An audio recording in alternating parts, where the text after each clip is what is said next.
বর্তমানে ইরান ইসরায়েলের উত্তেজনাপূর্ণ সংঘাতে সারা বিশ্বের দৃষ্টি নিবদ্ধ রয়েছে তেহরানের দিকে।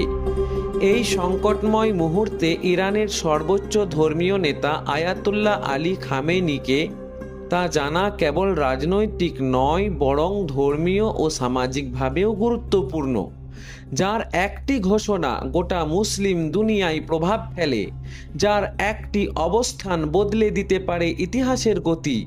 তিনি শুধু একজন ধর্মীয় নেতা নন, তিনি একটি প্রভাবশালী চিন্তা শক্তি। আয়াতুল্লাহ সৈয়দ আলী হুসাইনি খামেনি জন্মগ্রহণ করেন 19 এপ্রিল 1939 সালে ইরানের পবিত্র শহর মাশহাদে এক সম্ভ্রান্ত আলেম পরিবারে। তার বাবা আয়াতুল্লাহ জাওয়াদ খামেনি ছিলেন একজন প্রখ্যাত ইসলামী পণ্ডিত।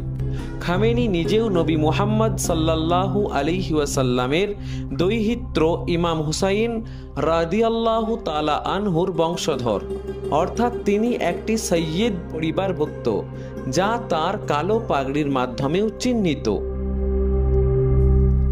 ছোটবেলা থেকেই তিনি ধর্মীয় শিক্ষায় উৎসাহী ছিলেন।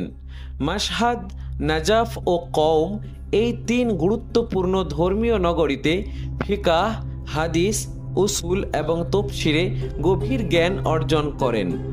তিনি আয়াতুল্লাহ উপাধি অর্জন করেন, যা ইসলামী শরিয়ার একজন নির্ভরযোগ্য আইনযোগ্য মুজতাহিদ বা আল্লামা হিসেবে স্বীকৃতির চূড়ান্ত পর্যায়। 1979 সালে ইমাম খামেনির নেতৃত্বে ইরানে যে ইসলামী বিপ্লব সংগঠিত হয়, সেখানে আলী খামেনি ছিলেন অন্যতম মুখ্য সংগঠক। বিপ্লবের পর তিনি সংসদ প্রেসিডেন্ট 1981-79 এবং অবশেষে 1979 সালে ইমাম খামেনির মৃত্যুর পর ইরানের দ্বিতীয় সুপ্রিম লিডার হিসেবে তিনি মনোনীত হন।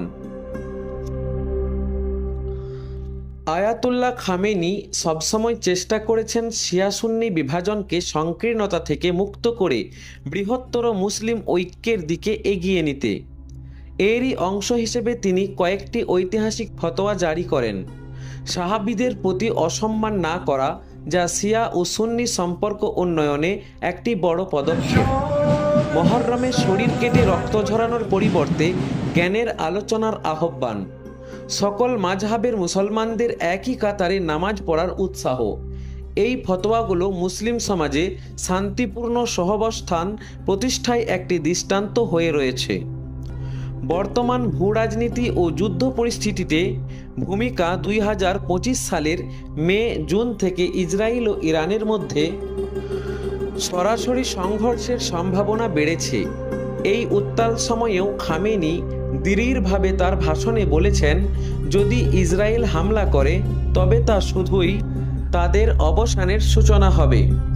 এই বক্তব্য শুধুই যুদ্ধ ডাকে না, এটা তার আত্মবিশ্বাস, ধর্মীয় প্রেরণা এবং আধ্যাত্মিক নেতৃত্বের বহিঃপ্রকাশ।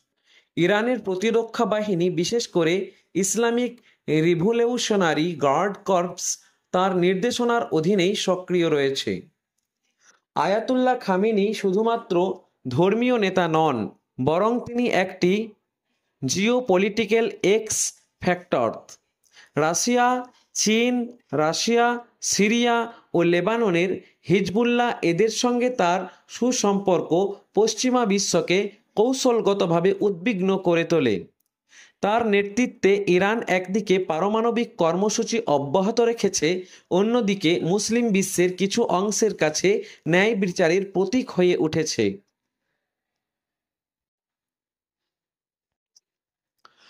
খামেনির সময়কালে ইরানে বাক স্বাধীনতা, নারী অধিকার এবং রাজনৈতিক বিরোধীদের প্রতি কঠোর আচরণের অভিযোগ রয়েছে। বহুবার আন্তর্জাতিক মানবাধিকার সংস্থাগুলো তার সরকারের নীতির সমালোচনা করেছে, তবে তার সমর্থকেরা একে ইসলামী আদর্শ রক্ষায় দৃঢ়তা হিসেবে দেখেন। 86 বছর বয়সী এই নেতা এখনও দৃঢ়ভাবে রাষ্ট্র পরিচালনার কেন্দ্রবিন্দুতে রয়েছেন, তবে তার উত্তরসূরি কে হবেন তা নিয়ে ইরানের ভবিষ্যৎ রাজনীতি নির্ধারিত হবে। তার মৃত্যুর পর ইরানের অভ্যন্তরীণ ও বৈদেশিক নীতিতে বড় পরিবর্তন আসতে পারে। আয়াতুল্লাহ আলী খামেনি কেবল একজন ধর্মীয় নেতা নন, তিনি মুসলিম বিশ্বের এক অনন্য ব্যক্তিত্ব, যার কথায় ইরান জেগে ওঠে, শত্রু শঙ্কিত হয় এবং বন্ধু রাষ্ট্র সাহস পায়। বর্তমান যুদ্ধ পরিস্থিতিতে তার ভূমিকা কতটা ইতিবাচক বা নেতিবাচক তা ইতিহাসই বলবে, কিন্তু এইটুকু নিশ্চিত যে তিনি ইতিহাসের পাতায় অমোচনীয়ভাবে লেখা থাকবেন একজন দৃঢ়, ধার্মিক, বুদ্ধিদীপ্ত ও কৌশলী নেতা হিসেবে। বিশ্বজুড়ে যখন যুদ্ধ, ধর্মীয় ভিত্তিক ও ঘৃণা, ধর্মীয় বিভক্তি বাড়ছে, তখন একজন নেতার একতাবদ্ধকরণ নীতি শান্তির পথ দেখাতে পারে। খামেনি যদি সত্যি এই পথ বেছে নেন, তবে তার ভূমিকা হবে একটি সাহসিকতার দৃষ্টান্ত।